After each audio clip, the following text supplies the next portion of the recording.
So it's really exciting. My 11-year-old is super into technology, and I love hearing their perspective about it's not even a wonder about, it's their expectation of what farming will be and what farming will look like for them. It's, science, technology, and computers. When I went to school, I thought I knew everything. And when I got my diploma, I said, well, I didn't know a thing about technical stuff and data about production and cash crops. So right now I'm trying to improve what we can improve on the farm. Hi, and welcome to the Ag Podcast. I'm Crystal McKay, and I am thrilled to be your host to guide us through some thought-provoking discussions on agriculture from real experts who know farming from the ground up. Close your eyes. Picture a farmer. What comes to mind? Is it a man, perhaps wearing overalls, a plaid shirt, and a hat? Well, Old MacDonald and lots of farmers fit that description and rock the plaid, I might add. Not every farmer looks like that. And today we're going to think about the reality of today's farmers, which just might surprise you.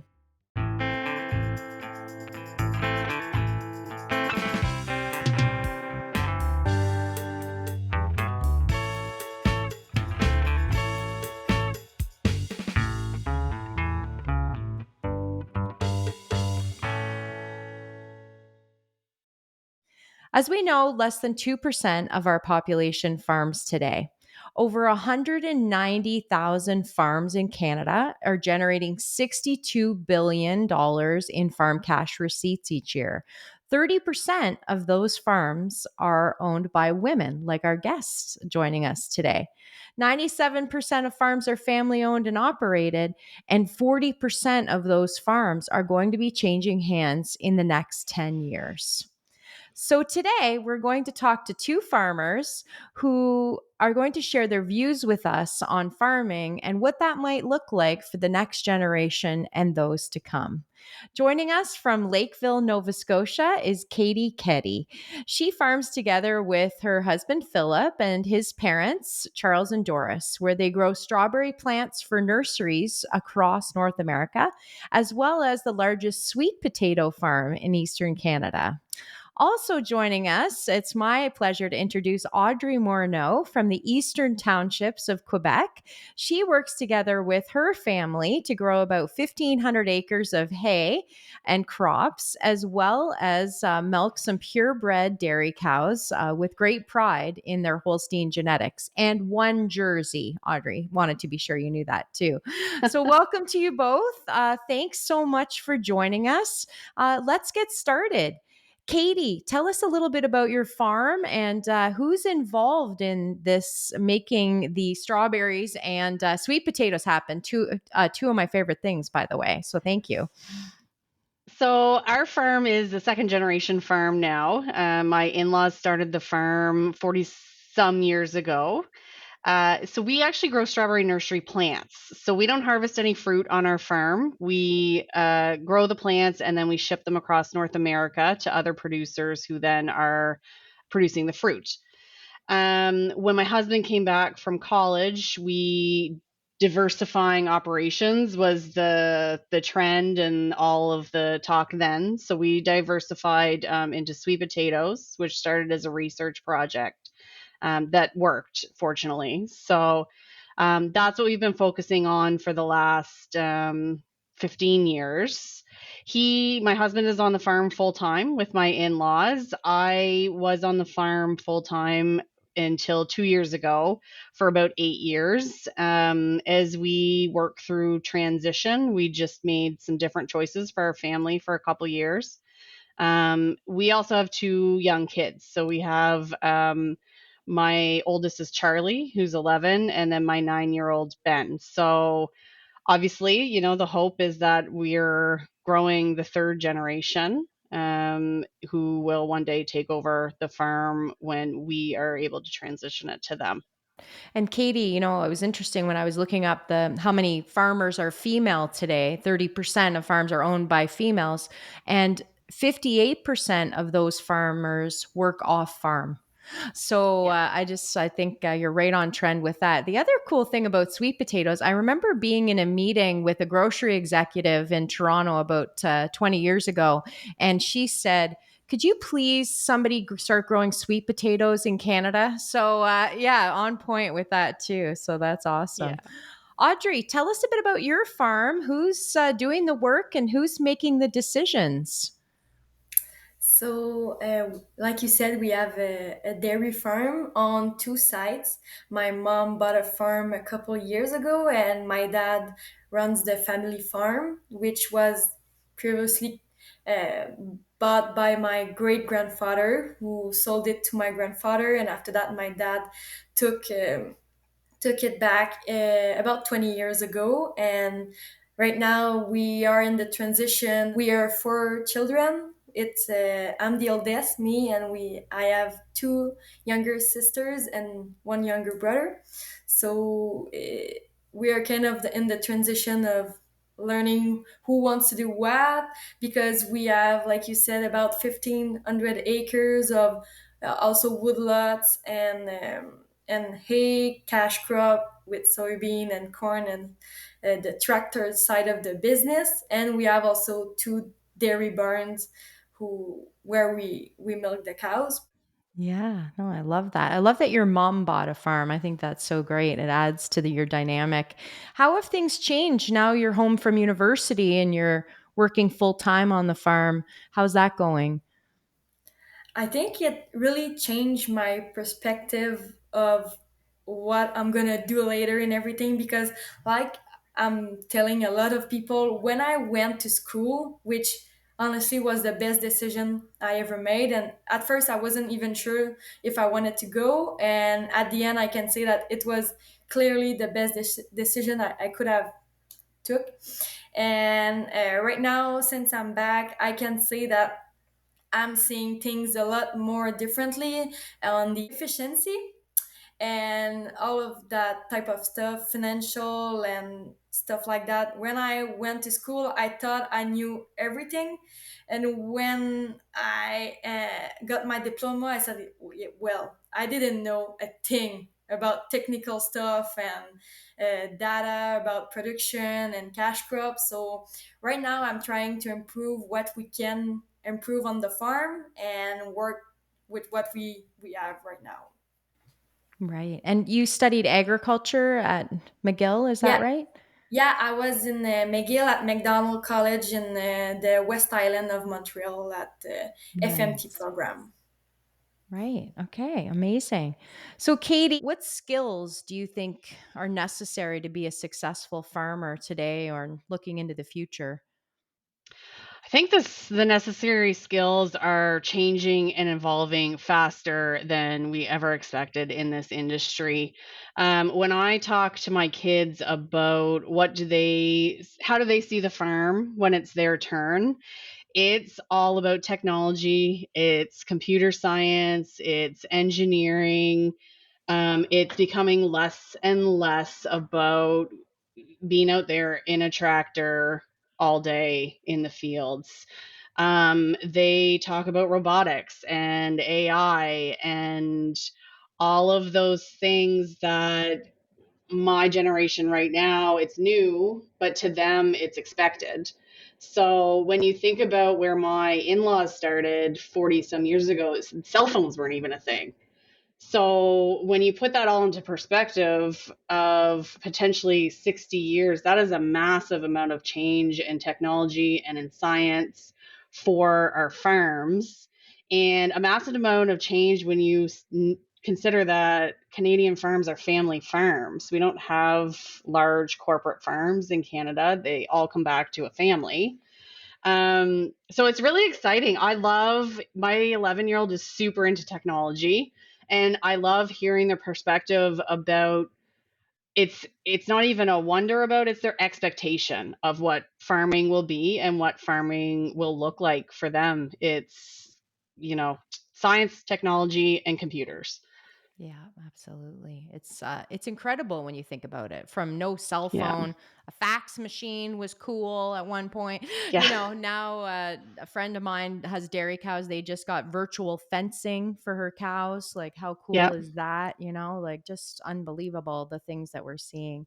If our listeners, if you've liked what you've heard so far, please like and subscribe and leave a comment. We'd love to know what you think, and chime in on Keddy and Audrey's comments. Audrey, you're right into it now. You're home on the farm with transition plans to take it over. What obstacles do you see ahead of you as you work to take over the farm and transition to the next generation? Where we are going, I think it's gonna be the margin are going to be a little tighter and tighter as we go along in the future. So on the farm side of thing, I think we're going to be more efficient and always strive to be better. And on the transition side, I think it's really to communicate, because the challenge is that we don't see things the same way. Or what's the goal of the farm now, because my dad's goals maybe wasn't the same as mine right now. Yeah, good points. We had an episode about farm succession, and they said the bottom line is communication, communication, communication. And these are people you're sitting around the supper table with, the lunch table, the breakfast table, and you're making multi-million-dollar decisions about who does what and what the future looks like. So definitely the business discussion and how to have better communications with your family members and being goal oriented. Absolutely, yeah, all great points. Keddy, what do you see as obstacles from your view, from your farm? From our farm is much the same as Audrey's, and it's kind of cool because you're talking to a supply managed commodity with an Mm-hmm. open market commodity, and a lot of the challenges are the same. Our margins are getting tighter, and inputs are getting more expensive. We're also focused on efficiencies. Labor costs are through the Mm-hmm. roof. It's very much one and the same as what Audrey described. And you know, you hope that consumers can still find the value in Canadian products and in local products, recognizing how tight it is for Canadian families right now, just with Mm-hmm. where the world is at. So it's a little daunting to think about. Um, but I do have faith that things will still continue to be successful. It's just we need to change how we do things and what we're implementing for technologies and what makes sense, and to make some really tough choices sometimes about where to spend your money and where it makes sense to spend your money.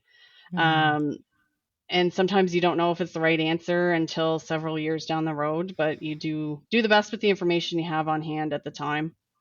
Yeah, absolutely. Keddy, I know you're a big proponent of women in agriculture and the female perspective. I'd love to hear your voice on that in terms of, what do you think the obstacles or opportunities are for women in agriculture today and more importantly in the future? I hope the opportunities are endless. That's my dream. And in Nova Scotia here, so many of our leaders in agriculture right now are women. And I credit a lot of that to those who came before us and really fought through some challenges and lived in a different time than what we're living in now. But there's still, as far as we have come, when I think back to 2020, for example, there's still some reminders that we haven't come as far as we thought.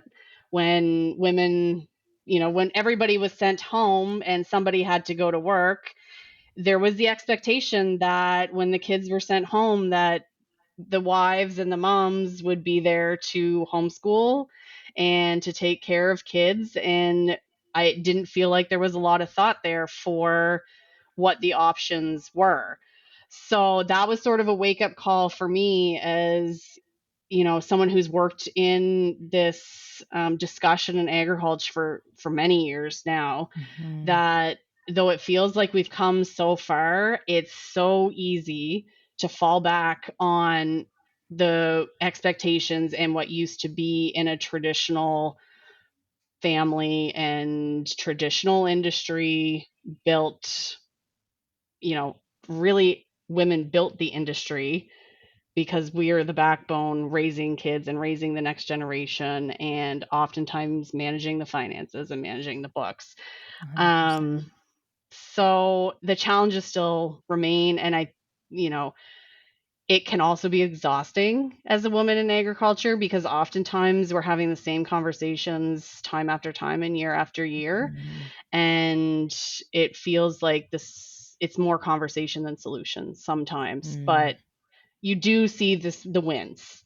So Yeah. that's what keeps you going. That's what keeps you pushing. And as a mom of boys, I am making a conscious effort that I am involved. I'm on boards. I'm taking time out of the farm, time into the farm, so they can see what a woman in agriculture is beyond having supper on the table. And if that's your role and you want that role, then there's also nothing wrong with that. But for those who want something different too, this is the whole picture of what a woman in agriculture looks like now.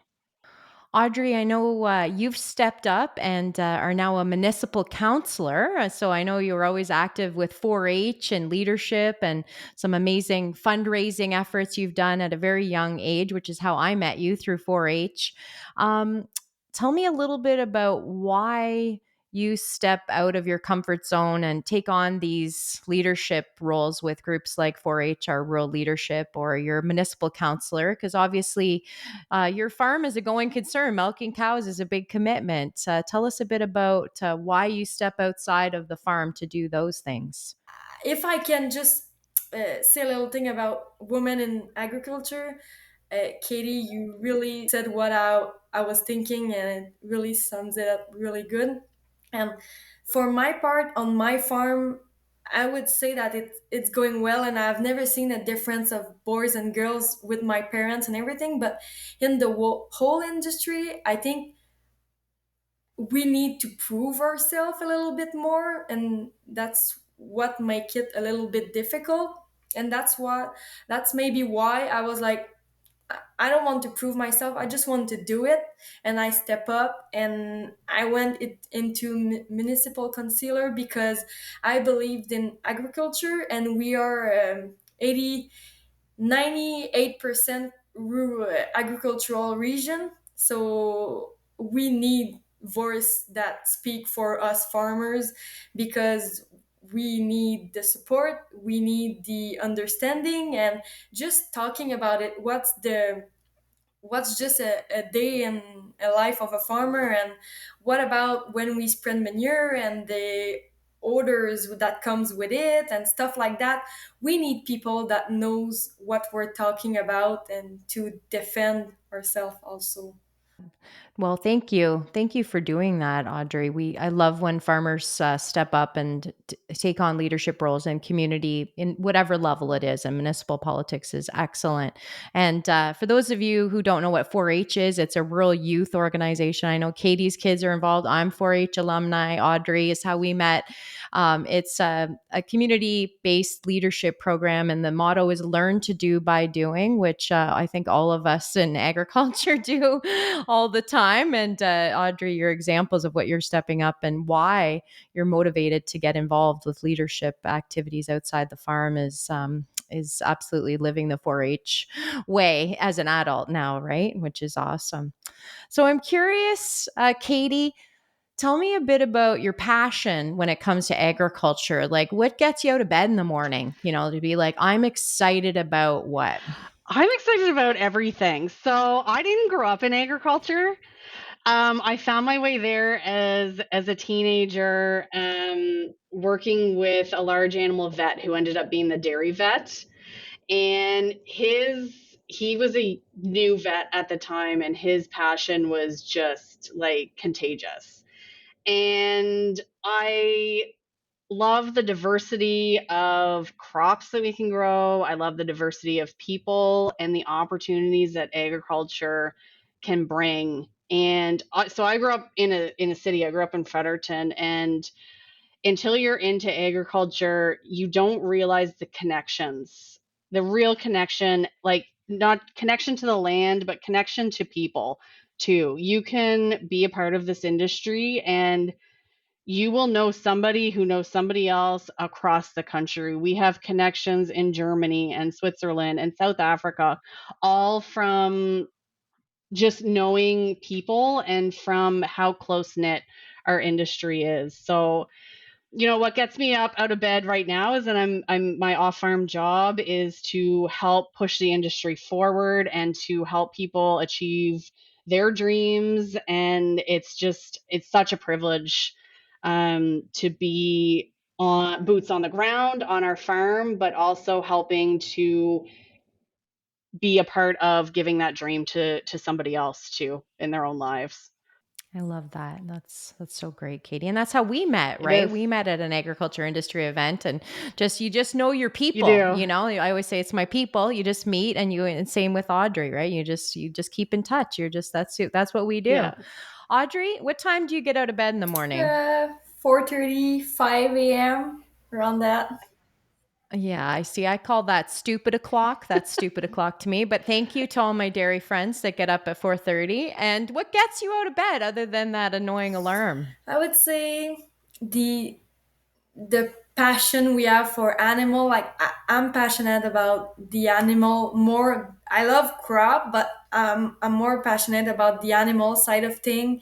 The from the time they are calving to raising the calf and just taking care of the mama when she calve, and that time is critic for a cow. Like that's where we're gonna see if she's gonna produce milk later, and the calf, it's the critic time to see if it's he's gonna be okay. And after that, we are passionate about genetic also, which is a little side passion with all of that.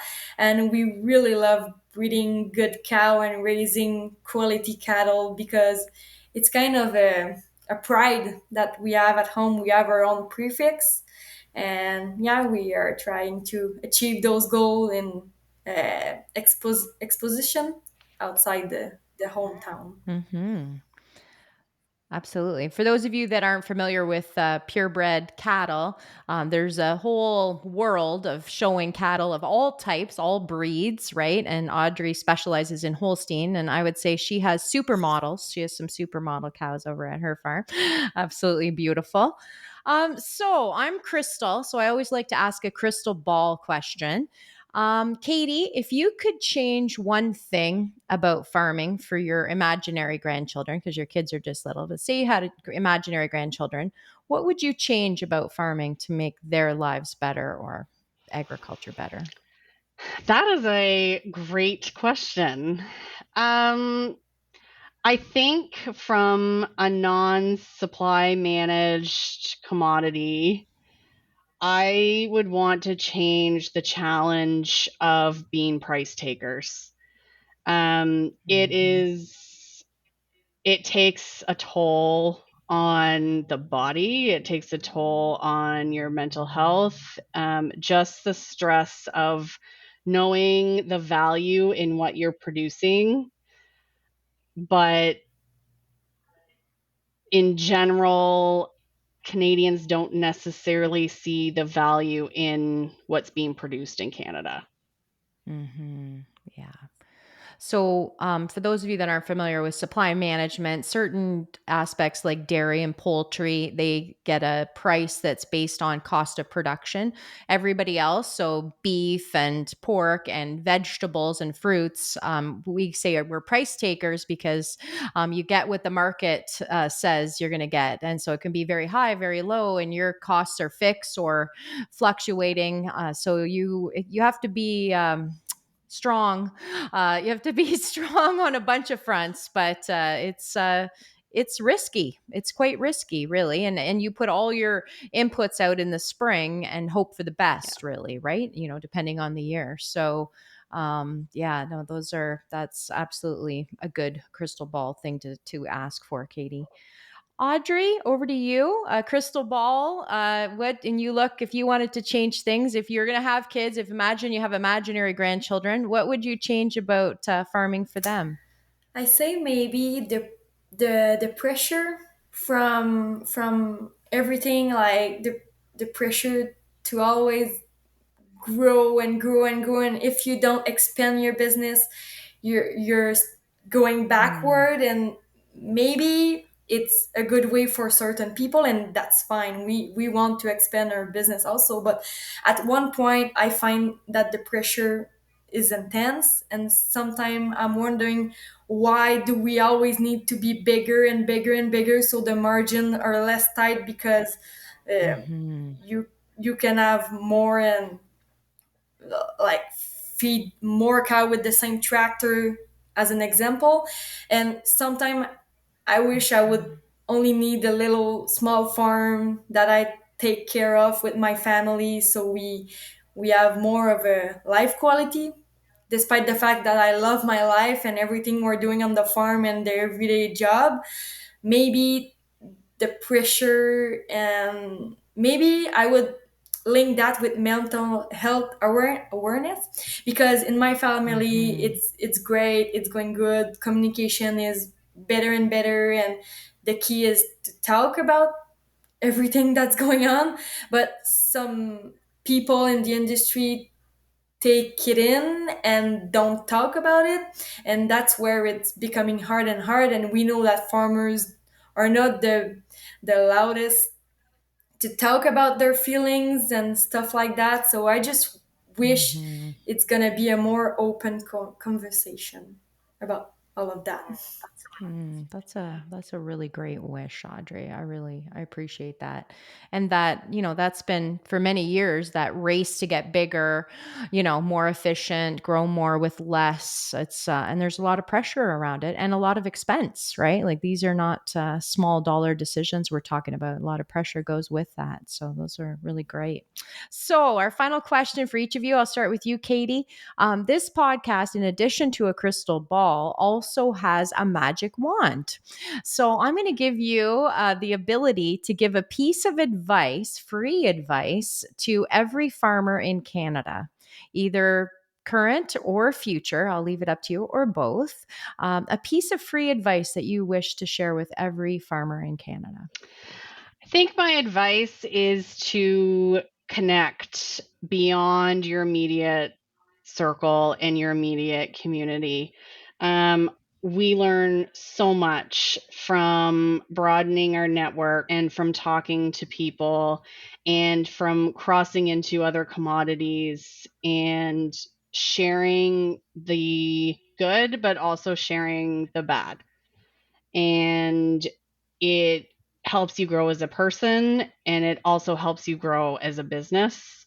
Um, to have people that you can lean on and to have people that you can bounce ideas off of. Um, so get people in your corner and put yourself out there to have the conversations that matter. I love that so much, Katie. And I feel post COVID, people are more internal than ever. Yeah. They're so busy with their own farm and their own inbox and their own to do list. They're not always making the time and the effort to get out, to go to the meetings and to meet the people, to have a coffee, the way that maybe they could and should. And there's great value in that. So, really, really great advice. Okay, Audrey, over to you for your magic wand moment. You get to give advice to every farmer in Canada, current or future. What would you like to tell them? I think I would say to them to go to that ag school, or just school after post secondary education, because honestly I thought that I was gonna hate it, and it was the best years of my life. I find so many friends that have the same situation as me, that are living the same everyday life as me, and learn so many things, and just never stop learning and looking what the neighbors are doing and ask questions, because that's how you're gonna improve your farm and get better and find solution. So just don't be shy to learn every day. I love that. Yeah, continuous. I'm a continuous improvement model, right? I got to learn something new every day and to take that time to get formal education, or there's so many great industry events and conferences and workshops. You can take something every day of the year and learn something new for sure. There's always, and you get your battery charged up too, right? When you get out there and talk to people and get new ideas is where I get enthusiastic. And I know you do as well. So I'm sad our time is coming to an end. I know we could talk all day. I wanted to thank you both for sharing your insights with us today. I really value your opinions and your genuine commitment to agriculture overall, but also to feeding our country. I really appreciate it. You're both great examples of females who happen to be farmers or farmers who happen to be females and women in agriculture that I really admire. And I just really appreciate your time today. So thanks to everyone for watching and listening. We'll be adding some resources to the show notes on YouTube. So please check it out. And thanks for joining us.